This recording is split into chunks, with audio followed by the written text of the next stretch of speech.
Le jugement nous dit quoi? Nous dit que Nicolas Sarkozy, Brice Hortefeux, Claude Guéant se sont rendus coupables et pour cela sont condamnés d'avoir négocié à Tripoli à l'automne 2005 avec le numéro 2 du régime Kadhafi, un terroriste recherché et condamné par la France, Abdallah Senussi, qui a fait 170 morts, dont 54 Français en faisant sauter un avion de ligne. Ils sont allés négocier avec lui un pacte corruptif, c'est écrit dans le jugement, dont le but est le financement illégal de la campagne présidentielle 2 ans plus tard de 2007. Mais ça ne s'arrête pas là.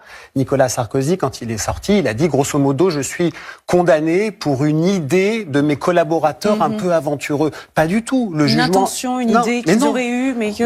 Mais le jugement va plus loin. Le jugement dit qu'on a retrouvé la trace de 6,5 millions d'euros versés, effectivement versés par le régime Kadhafi, dans le but de financer la campagne.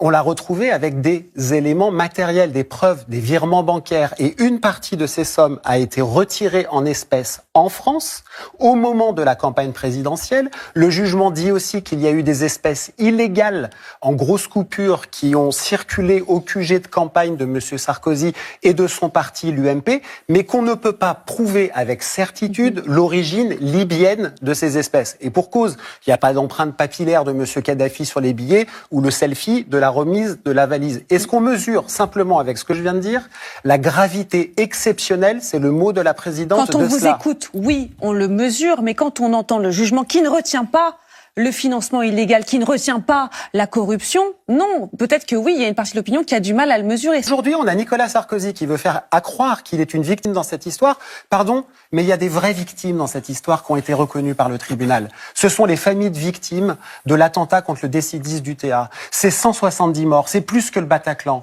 Ces personnes qui, elles, ont suivi au jour le jour le procès. Je pense à Madame Ravenot, qui est la veuve du pilote. Je pense à Daniel Klein, qui a perdu son frère dans l'avion. Je pense à Yona Abret, qui avait 1 an quand elle a perdu sa mère hôtesse de l'air. Le tribunal les a reconnus comme partie civile, comme victimes du préjudice subi par les tractations secrètes de la France avec un terroriste recherché et condamné par notre pays. Et vous savez quoi?